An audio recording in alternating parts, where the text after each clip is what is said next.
Hi everyone, welcome to my channel. Myself Neha Agrawal. I am a NEET biology expert from past 10 years. आज जो chapter हम करने वाले हैं बेटा that is evolution Vikas chapter. Again Hindi medium में NEET 2026 के जो एस्पायरेंट्स हैं, अगर वो एक last fast track quick revision करना चाहते हैं एनसीईआरटी का, तो एनसीईआरटी बेस्ड नोट्स जो मैंने खुद ने बनाए हैं बेटा, तो वो एनसीईआरटी के सारे इंपॉर्टेंट पॉइंट्स को कवर करेंगे। आपको सिर्फ और सिर्फ अगेन ये सारे नोट्स अच्छे से याद करने हैं, जो कि बहुत ही कॉम्पैक्ट हैं, कम पेजेस में बनाए गए हैं, ताकि आप पूरी की पूरी एनसीईआरटी कवर कर सको इन नोट्स के थ्रू। ठीक है, नीट 2026 के एस्पायरेंट जो कि फास्ट ट्रैक रिवीजन करना चाहते हैं वन शॉट में, और हिंदी मीडियम्स के हैं और एनसीईआरटी कवर करना चाहते हैं, तो ये उनके लिए यूजफुल वीडियो है। ठीक है, चलिए स्टार्ट करते हैं चैप्टर के साथ, इवोल्यूशन विकास।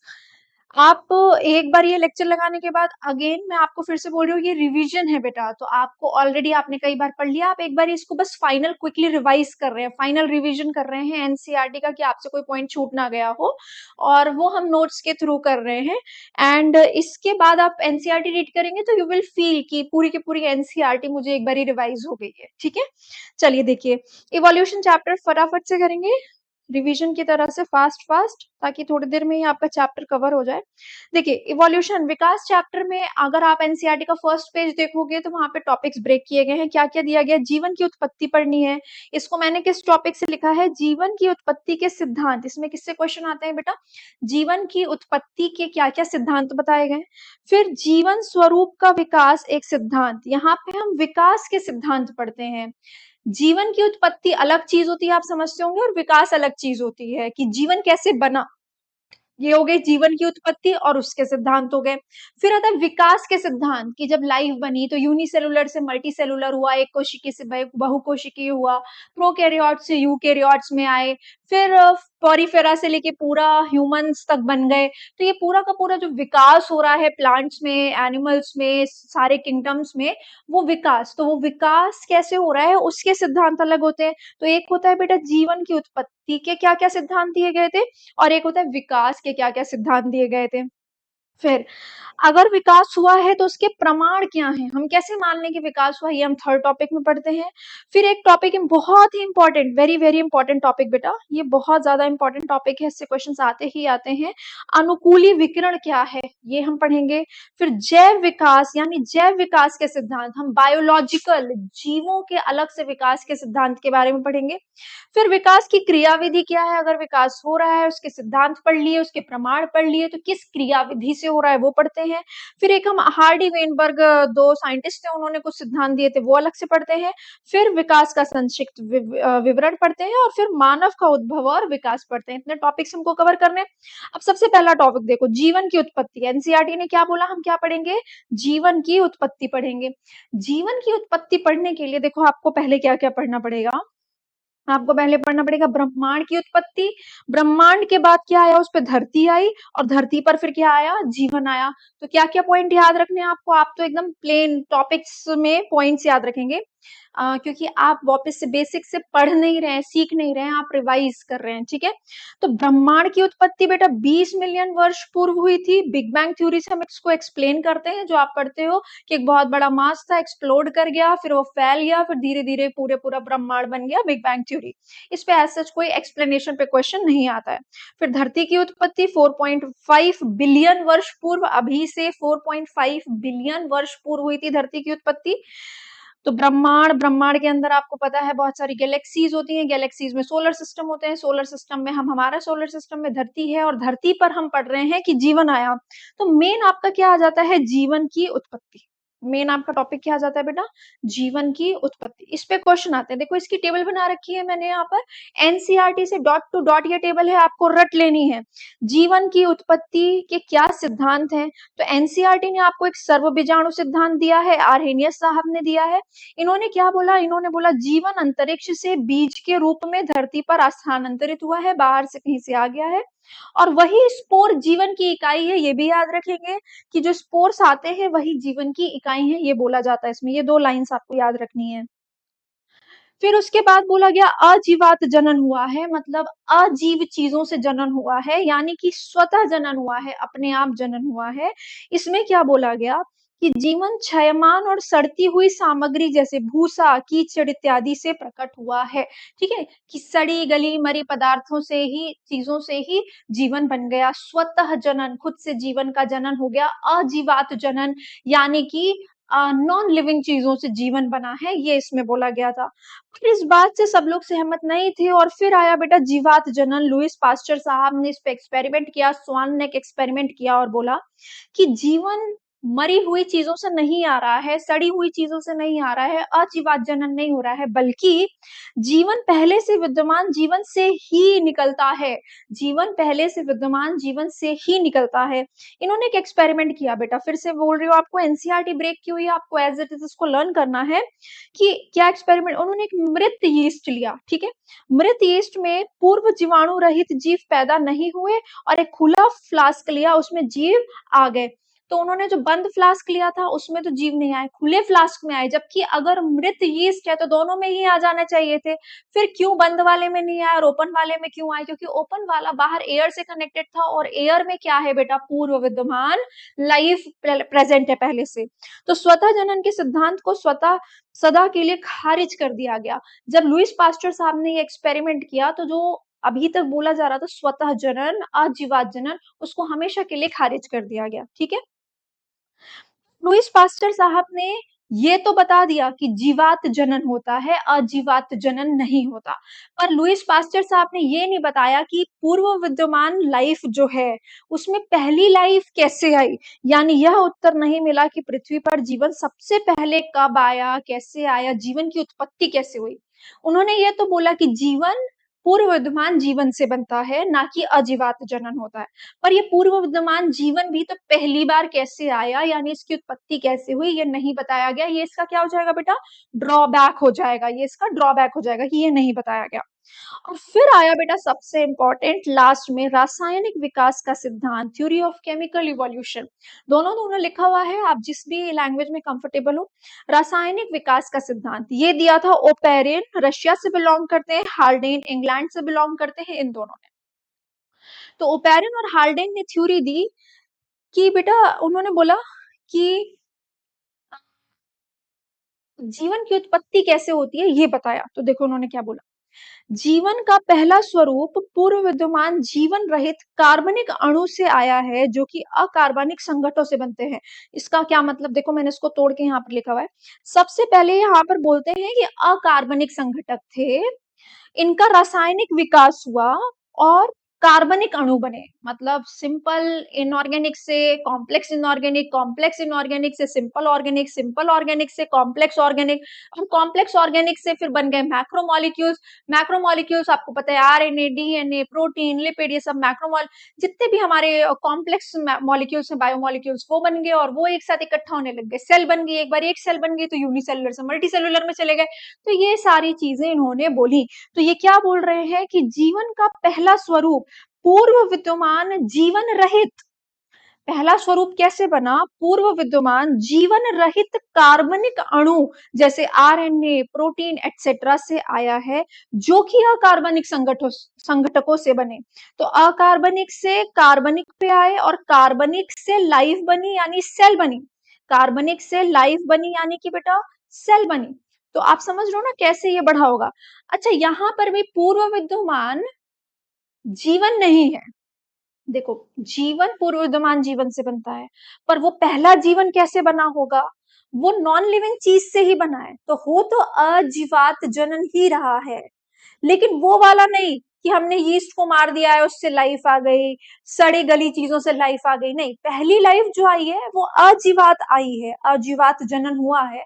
पर किससे हुआ है, नॉन लिविंग जीवन रहित, जीवन रहित कार्बनिक अणु से हुआ है। और वो कहां से आए हैं, अकार्बनिक से आए हैं। और इसीलिए हम इसको केमिकल इवोल्यूशन कहते हैं, रासायनिक विकास कहते हैं, रासायनिक विकास। रसायनों का विकास हुआ तब जाके पहली लाइफ बनी, और एक बार पहली लाइफ बन गई तो लाइफ से लाइफ, लाइफ से लाइफ आगे बढ़ती चली गई। ठीक है, तो ये टेबल आपको एज इट इज लर्न करनी है। इसमें आपका क्या टॉपिक कवर हो जाता है बेटा, जीवन की उत्पत्ति के सिद्धांत।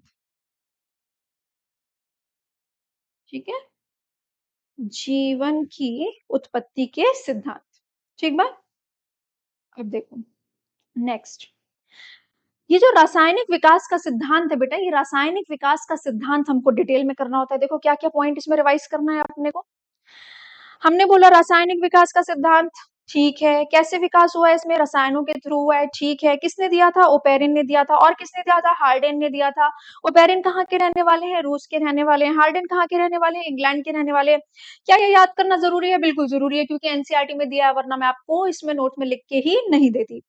अब ये हमने इस वाली थ्योरी को इतना अच्छे से एक्सेप्ट क्यों किया, क्योंकि इसको एक एक्सपेरिमेंट से बहुत अच्छे से प्रूफ किया गया। और वो किसने प्रूफ किया, एस एल मिलर साहब ने। मिलर एक्सपेरिमेंट के नाम से हम इसको पढ़ते हैं। एस एल मिलर साहब जो कि एक अमेरिकन साइंटिस्ट हैं, उन्होंने 1953 में, किसमें, 1953 में, रिवाइज करते जाइए और फाइनल फीड करते जाइए ब्रेन में। फाइनल, अब ये नहीं सोचना अब इसको भी रिवाइज करेंगे, ये फाइनल रिवीजन की तरह लीजिए। 1953 में मिलर्स प्रयोग, मिलर्स एक्सपेरिमेंट्स इन्होंने प्रूफ किया। अब देखो, ओपेरिन और हार्डेन ने कुछ एजम्पशंस किए थे, कुछ तो ओपेरिन और हार्डेन ने थ्योरी दी होगी, तो कुछ तो सोचा होगा ना, ऐसा ऐसा उस टाइम रहा होगा। अब ओपेरिन और हार्डेन तो जिंदा थे ही नहीं जब पहली लाइफ बनी थी, तो उन्होंने कुछ तो एज्यूम किया होगा, धरती ऐसी रही होगी, वातावरण ऐसा रहा होगा, ऑक्सीजन रहा होगा कि नहीं रहा होगा, तब जाके उन्होंने बोला होगा कि ऐसा हुआ है। तो मिलर साहब ने क्या किया, उसी चीज को जो जो उन्होंने माना था उसको अपने एक्सपेरिमेंट के सेटअप में सेट किया और बोला हाँ देखो लाइफ आ गई। देखो कैसे, ओपेरिन और हार्डेन ने क्या क्या एजम्पशन किए थे, सब चीजें बहुत इंपॉर्टेंट है जो लिखी हुई है बेटा, वरना मैं लिखती नहीं यहाँ पे, ठीक है। इन्होंने सबसे बोला, देखो छोटे छोटे फ्लैश कार्ड्स के फॉर्म में याद करना है। इन्होंने बोला प्राक पृथ्वी पर उच्च ताप था, मतलब पहले की पृथ्वी पर, प्रिमिटिव अर्थ पर बहुत हाई टेम्परेचर था। फ्री ऑक्सीजन नहीं था। रिड्यूसिंग वायुमंडल था जिसमें CH4 और NH3 और H2 जैसी गैसेस थी। ऑक्सीजन नहीं था, इसीलिए वातावरण कैसा था, रिड्यूसिंग था। ऊर्जा के स्रोत क्या थे, उच्च ऊर्जा विकिरण और बिजली थे। और ज्वालामुखी तूफान था उस टाइम पर। तो मिलर ने प्रयोग किया, मिलर ने एक्सपेरिमेंट किया और ओपेरिन और हार्डेन की बात को प्रूव किया, उनके एजम्पशंस को मानते हुए। उन्होंने 5 लीटर का एक बंद फ्लास्क लिया, इलेक्ट्रोड्स द्वारा विद्युत डिस्चार्ज कराया और उससे 7000 वोल्ट का करंट पास कराया, जिससे 800 डिग्री सेल्सियस तापमान हो गया, यानी उच्च तापमान हो गया। गैसें ली उन्होंने वही वाली जो उस टाइम पर रिड्यूसिंग वातावरण की गैसेस थी, मीथेन, अमोनिया, हाइड्रोजन। और किस रेशियो में ली, 2:1:2। इसीलिए जैसे मान लो आपको क्वेश्चन आता है कि आप बताइए मीथेन, H2 और NH3 किस रेशियो में थे, तब आपका क्या हो जाएगा, 2:2:1। ध्यान रखिएगा कौन सा 1 में है और कौन सा 2 रेशियो में है, ठीक है। इस तरह से आपको क्वेश्चन आते हैं इसमें। तो ये वाली गैसेस इस रेशियो में थी। अब जब इन्होंने ये एक्सपेरिमेंट किया, फिर तो उन्होंने देखा कि सरल अमीनो अम्ल मिले उनको अपने एक्सपेरिमेंट में, जैसे ग्लाइसिन मिला, एलेनिन मिला, एस्पार्टिक एसिड मिला। याद रखिएगा, उन्हें ग्लूटामिक एसिड नहीं मिला था उस वाले एक्सपेरिमेंट में, उनके एक्सपेरिमेंट में नहीं बना था ग्लूटामिक एसिड। ये सब प्रीवियस ईयर क्वेश्चंस में आपको कहीं ना कहीं लाइन मिलेंगी। आप मॉड्यूल सॉल्व करते हैं, उसमें आपको क्वेश्चन बैंक में क्वेश्चंस मिलते हैं, सारे इंपॉर्टेंट क्वेश्चंस हैं, उसमें कहीं ना कहीं आपको एक एक ये पॉइंट्स जरूर मिलेंगे जो भी लिखे हुए हैं यहाँ पर, ठीक है। फिर उन्होंने क्या किया, अपने एक्सपेरिमेंट को थोड़ा थोड़ा सा चेंज किया। जैसे कि जब उन्होंने इन गैसेस की जगह पे HCN यूज किया, तो उन्होंने देखा नाइट्रोजनस बेस मिला। किसी एक्सपेरिमेंट में शुगर, किसी में फैट, किसी में वर्णक मिले, पिगमेंट मिले। तो समझ लो आप कितनी बड़ी एडवांसमेंट है, ये डेवलपमेंट है कि वो एक्सपेरिमेंट करते गए और उन्हें सरल माइक्रोमोलिक्यूल्स मिलते गए, सरल जो ऑर्गेनिक मॉलिक्यूल्स थे, सरल कार्बनिक अणु, जैव अणु मिलने लग गए बेटा। यही तो जैव अणु है जो इकाई का काम करते हैं और तब एकलक से बहुलक बन जाते हैं। सूक्ष्म जैवाणु से वृहद जैवाणु बन जाते हैं। तो उन्होंने सूक्ष्म जैवाणु यानी एकलक बना लिए, जिससे अब धीरे धीरे ऑब्वियसली ये मिलके क्या बनाएंगे, जटिल जैवाणु बनाएंगे। और वो जटिल जैवाणु जब आपस में मिलेंगे तो सेल बनने लग जाएगा। तो ये बहुत बड़ी एडवांसमेंट थी। उन्होंने बोला हाँ बिल्कुल ऐसा ही हुआ है, इनऑर्गेनिक चीजों से ऑर्गेनिक चीजें बन रही हैं। और अजीवात जनन ही है, जीवन से नहीं है। पर अजीवात में भी नॉन लिविंग क्या चीज है, एलिमेंट्स है, अकार्बनिक अणु है, जिससे कार्बनिक अणु बन रहे हैं, ठीक है। इसी को हम कहते हैं रासायनिक विकास का सिद्धांत। उसके अलावा उसी में ये वाला डायग्राम आ जाता है बेटा, और ये डायग्राम आपके लिए इंपॉर्टेंट हो जाता है क्योंकि एनसीईआरटी में दिया हुआ है। ये एनसीईआरटी का डायग्राम है। इसमें यहाँ देखिए ये इलेक्ट्रोड्स हैं, इसमें 7000 वोल्ट का करंट पास कराया गया। ये देखो गैसेस ली गई हैं, methane, ammonia, water vapour, hydrogen, और किस रेशियो में है मीथेन, अमोनिया और हाइड्रोजन, ये आपको याद रखना है।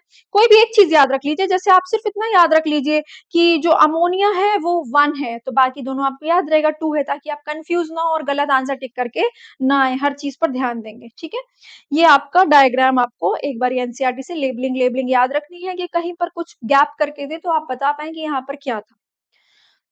ये हो गया बेटा। अब आ जाओ, नेक्स्ट क्या है। छोटा सा फ्लैश कार्ड मैंने यहाँ पर तैयार किया है बेटा, एनसीईआरटी से ध्यान रखिएगा कि आपको एज इट इज इसको भी याद करना है। और ये क्या है, देखो हमने यहाँ पर अभी तक क्या बोला कि रासायनिक में हो क्या रहा है। देखो मैं आपको बताऊं, एक सेकंड। बेसिकली बेटा हम कर क्या रहे हैं,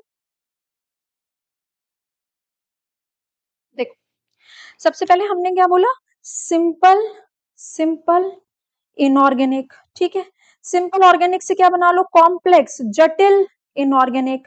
जटिल इनऑर्गेनिक से क्या बना लो, सिंपल ऑर्गेनिक। धीरे धीरे सिंपल ऑर्गेनिक बनने लग गए।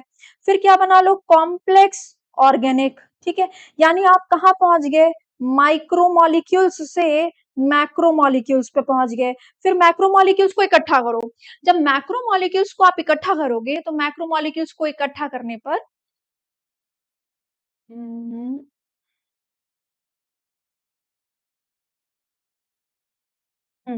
मैक्रोमोलिक्यूल्स को इकट्ठा करने पर बेटा जो गुच्छे बनते हैं उनको हम कहते हैं प्रोटोबायोन्ट्स। जो गुच्छे बनते हैं उनको हम क्या कहते हैं, प्रोटोबायोन्ट्स। और फिर प्रोटोबायोन्ट, प्रोटो मतलब प्राक, बायोन्ट मतलब लाइफ, तो लाइफ से पहले जो प्राक लाइफ बनी, यानी सेल बनने से जस्ट पहले की स्टेज जो बनी, उसके बाद बनता है बेटा सेल। ठीक है, तो ये हो गया यूनिसेलुलर, है ना। और यूनिसेलुलर के बाद हो गया क्या बेटा, फिर मल्टी सेलुलर बन जाएगा। तो ये सारी कहानी इस तरह से चलती है सिंपली। तो वही चीज यहाँ पर प्रोटोबायोन्ट के बारे में कुछ चीजें दी हुई हैं एनसीईआरटी में, प्रोटोबायोन्ट के बारे में, यानी वो गुच्छे जो मैक्रोमोलिक्यूल्स के गुच्छे बन गए हैं, या आप कह लो वृहद जैवणु के जो गुच्छे बन गए, बहुलकों के जो गुच्छे बन गए, तो वो स्वतः प्रतिकृतिक्षम चपाचेपी कैप्सूल होते हैं। मतलब वो खुद से एक तो अपनी प्रतिकृति बना लेते हैं, पहली बात। फिर वो ऐसे कैप्सूल्स हैं, ऐसे गुच्छे हैं जिनमें कुछ ना कुछ मेटाबॉलिज्म देखा जाता है, वो कुछ ना कुछ सेल के जैसी मेटाबॉलिक क्रिया कर रहे हैं, उपापचय कर रहे हैं। ठीक है, जीवन का प्रथम अकोशिकीय रूप, अब देखो जीवन का अकोशिकीय रूप क्या होता है, यही प्रोटोबायोन्ट। आप कहीं कहीं पढ़ोगे प्रथम अकोशिकीय रूप, तो कोशिका बन गई तब तक तो ठीक है। और जब अगर मान लो कोई आरएनए पड़ा हुआ है तो उसको आप सेल तो बोलोगे नहीं, उसको आप लाइफ तो बोलोगे नहीं। अ, मान लीजिए ग्लाइसिन एलानिन पड़ा हुआ है, उसको आप लाइफ तो बोलेंगे नहीं। तो जीवन की का अकोशिकीय रूप क्या होता है, यही प्रोटोबायोन्ट, जो उन कुछ मॉलिक्यूल्स के गुच्छे बनके कुछ कुछ लाइफ जैसी चीजें करने लग गए, जैसे कि मेटाबॉलिज्म करने लग गए, खुद की प्रतिकृति बनाने लग गए। तो ये सारी चीजें जो हैं लाइफ की हो गई, इसीलिए जीवन। कोशिका नहीं बनी इसीलिए अकोशिकीय। ये पहली बार कब देखा गया बेटा, अभी से 3 बिलियन वर्ष पूर्व। फिर एनसीईआरटी कहती है कि कुछ भीमकाय यानी जायंट बड़े बड़े अणु रहे होंगे, जैसे कि आरएनए, प्रोटीन, पॉलीसेकेराइड। देख रहे हो बड़े अणु क्यों लिखा हुआ है, क्योंकि सब पॉलीमर हैं, ये सब वृहद जैव अणु हैं, अपने अणुओं का जनन भी कर रहे होंगे। मोस्ट प्रोबेबली ये जो है अपने अणु का जनन भी कर रहे होंगे, रेप्लिकेट करके अपने आप की कॉपी भी बना रहे होंगे, ऐसा एनसीईआरटी कहती है। ठीक है, तो ये हिंदी में यहाँ पर लिखा हुआ है प्रोटोबायोन्ट्स के बारे में, ये आप एज इट इज याद कर लेंगे। ठीक है, अब आइए, ये वाली टेबल अब याद करनी है आपको। ये देखो सबसे पहले बेटा फर्स्ट सेल देखो, नॉन सेलुलर लाइफ तो बन गई 3 बिलियन वर्ष पूर्व। उसके बाद फाइनल उसको सेल के रूप में आने में 1 बिलियन वर्ष और लग गया। तो अभी से 2 बिलियन वर्ष पूर्व लाइफ पहला सेल बना था। ठीक है, और पहला सेल जो बना था वो कैसा था, ऑटोट्रॉफ नहीं था, हेटेरोट्रॉफ था। पर वहां पर उस समय वर्णक नहीं थे कि वो अपना खाना खुद बनाते, और साथ ही साथ उस वक्त वो सनलाइट को यूज करके फोटोसिंथेसिस भी नहीं कर रहे थे, इसलिए कीमो हेट्रोट्रॉफ थे, रसायन को यूज करते थे और खुद का खाना खुद नहीं बनाते थे, तो कीमो हेट्रोट्रॉफ हुए। और ऑक्सीजन भी रिलीज नहीं करते थे क्योंकि फोटोसिंथेसिस तो हो नहीं रहा है, तो ये कैसे हो गए? अवायवीय एनारोबिक। ये कैसे हो गए? अवायवीय। पहली सेल बेटा, पहली सेल जो बनी थी वो कैसी थी? कीमो हेट्रोट्रॉफ थी, केमिकल का यूज करती थी, अपना खाना खुद नहीं बनाती थी, फोटोसिंथेसिस नहीं करती थी, इसलिए ऑक्सीजन नहीं आता था, और इसीलिए कैसे थे? Chemo heterotroph. कीमो हेट्रोट्रॉफ के बाद क्या हुआ? धीरे धीरे बेटा खाना कम, मतलब केमिकल्स कम पड़ने लगे, तो उन केमिकल का यूज करके इन्होंने अपना खाना खुद बनाना शुरू किया, ऑटोट्रॉफ हो गए। पर अभी तक फोटोसिंथेसिस नहीं होता था क्योंकि केमिकल का यूज कर रहे हैं, क्योंकि हम क्या यूज कर रहे हैं? केमिकल का यूज कर रहे हैं, ठीक है। तो अभी तक वाटर की स्प्लिटिंग नहीं हो रही है फोटोसिंथेसिस होके, तो वाटर की स्प्लिटिंग होगी तब तो ऑक्सीजन रिलीज होगा, अभी तो ये केमिकल्स यूज कर रहे हैं, ठीक है। तो ये अभी तक भी क्या थे? अवायवीय थे। फिर जाके धीरे धीरे वर्णक बने, फोटोसिंथेसिस जो शुरू हुआ उसमें वाटर की स्प्लिटिंग शुरू हुई, और क्या बन गया बेटा? फोटो ऑटोट्रॉफ, सनलाइट का यूज करके फोटोसिंथेसिस करने लग गए। अब ये लेकिन अभी भी एनारोबिक थे, और उसके बाद फोटो ऑटोट्रॉफ में क्या आए? एरोबिक। समझ रहे हो? मतलब सबसे पहली सेल जो बनी वो याद रखो कीमो हेट्रोट्रॉफ था और अवायवीय था। उसके बाद कीमो हेट्रोट्रॉफ पहले आए, कीमो ऑटोट्रॉफ बाद में आए। कीमो ऑटोट्रॉफ पहले आए, फोटो ऑटोट्रॉफ बाद में आए। फोटो ऑटोट्रॉफ एनारोबिक वाले पहले आए और फोटो ऑटोट्रॉफ एरोबिक वाले, वायवीय वाले बाद में आए। अभी तक हम बैक्टीरिया में ही चल रहे हैं, मोनेरा में ही चल रहे हैं, सारे के सारे यूनिसेलुलर है, एक कोशिकीय है, प्रोकैरियोट है। तो सारे बैक्टीरियाज में ही अभी तक इवोल्यूशन चल रहा है, कीमो हेट्रोट्रॉफ, फिर कीमो ऑटोट्रॉफ, फिर फोटो ऑटोट्रॉफ एनारोबिक, फिर फोटो ऑटोट्रॉफ एरोबिक। और उसके बाद बेटा ये प्रोकैरियोट से आए यूकैरियोट, यूनिसेलुलर के बाद अभी तक ये यूनिसेलुलर थे और प्रोटिस्टा बना, फिर प्रोटिस्टा से फंगस, प्लांटिंग, एनिमेलिया यानी यूकैरियोट, मल्टीसेलुलर बने। ये सीक्वेंस आपको याद रखनी है। फर्स्ट सेल कौन सी थी 2 बिलियन वर्ष पूर्व? ये आपको क्वेश्चन पूछा जाता है, ये आपको याद रखना है, ठीक है। तो ये फ्लैश कार्ड्स के फॉर्म में आप याद रखेंगे। एक और फ्लैश कार्ड यहाँ पर बना हुआ है, एक साथ मैंने बिलियन वर्ष पूर्व जो उत्पत्ति में आया था वो लिख दिया है, आप और बहुत सारे वर्ष पूर्व अभी आगे पढ़ेंगे, उसका फ्लैश कार्ड मैंने अलग बना रखा है। तो अभी से यूनिवर्स 20 बिलियन वर्ष पूर्व आया था, पर नई एनसीईआरटी ने इसको 13.8 कर दिया है, तो ये आपके लिए बहुत बहुत बहुत बहुत बहुत इंपॉर्टेंट करेक्शन है, क्योंकि हिंदी की एनसीईआरटी में करेक्शन नहीं हो रखा है कि यूनिवर्स की उत्पत्ति, ब्रह्मांड की उत्पत्ति अभी से 20 बिलियन वर्ष पूर्व की जगह 13.8 बिलियन वर्ष पूर्व कर दी गई है नई एनसीईआरटी में, पर हिंदी की एनसीईआरटी में ये चेंज नहीं हुआ है बेटा। इसीलिए बहुत इंपॉर्टेंट हो जाता है आपके लिए ये सब जानना कि क्या चेंजेस हैं जो इंग्लिश के एनसीईआरटी में हुए पर हिंदी में अभी तक नहीं हुए हैं। माना तो बेटा इंग्लिश वाला ही जाएगा आंसर में, और जो चेंजेस होते हैं वो क्वेश्चन में पूछे जाते हैं जनरली, तो इसलिए आपको अच्छे से याद रखना होगा। जो बच्चे इंग्लिश की भी एनसीईआरटी फॉलो करते हैं उनको दिक्कत नहीं होगी, कहीं किसी टीचर से, किसी कोचिंग इंस्टीट्यूट में एसोसिएटेड होंगे, उन्होंने उनको बताया होगा, बट जिन बच्चों को नहीं पता है वो अभी की अभी ये करेक्शन कर लीजिए। नई एनसीईआरटी में 13.8 बिलियन वर्ष पूर्व जीव ब्रह्मांड की यानी कि यूनिवर्स की उत्पत्ति, ठीक है, तो ये आप करेक्शन कर लेंगे। उसके बाद अर्थ 4.5 बिलियन वर्ष पूर्व, ठीक है। उसके बाद लाइफ 4 बिलियन वर्ष पूर्व, अकोशिकीय लाइफ 3 बिलियन वर्ष पूर्व, कोशिका पहली कब आई? 2 बिलियन वर्ष पूर्व। ये कौन सी कोशिका थी? ये वाली थी कीमो हेट्रोट्रॉफ यूनिसेलुलर। तो और प्रोकैरियोट बैक्टीरिया है, तो पहली बार यूकैरियोट कब आए? 1.5 बिलियन वर्ष पूर्व, ठीक है। तो ये आप flash card as it is अगर आपके पास बना हुआ है, वेल एंड गुड, आपने ऑफलाइन क्लास लगाई है, आपने लिख रखा है मेरे साथ तो भी ठीक है, और अगर आपको नहीं लिखा हुआ है तो ये फ्लैश कार्ड के फॉर्म में लिख लीजिए आप अपनी कॉपी में, ठीक है। चलिए ये हो गया। अब आता है बेटा एनसीईआरटी का second point, second topic. NCERT का फर्स्ट टॉपिक था जीवन की उत्पत्ति, वो हमने किया, और जीवन की उत्पत्ति को हमने जो कवर किया उसमें हमने जितने जितने क्वेश्चंस पूछने की पॉसिबिलिटी थी या प्रीवियस ईयर क्वेश्चन में आपको लाइफ जितने भी लाइंस मिल सकती हैं वो इनकलकेट किया। फिर नेक्स्ट लेक्चर में हम क्या स्टार्ट करेंगे? एनसीईआरटी का सेकंड टॉपिक जीवन स्वरूप का विकास एक सिद्धांत, जिसमें हम क्या पढ़ेंगे बेटा? विकास के सिद्धांत। इसमें हम क्या पढ़ेंगे? विकास हुआ है ये कौन-कौन कह रहा है, जैसे उसमें जीवन की उत्पत्ति हो रही है, वो कुछ सिद्धांत से बताया गया। वैसे ही विकास हो रहा है, ये कुछ सिद्धांत से बताया जाएगा, वो हम इस टॉपिक में नेक्स्ट क्लास में कवर करेंगे। Thank you so much.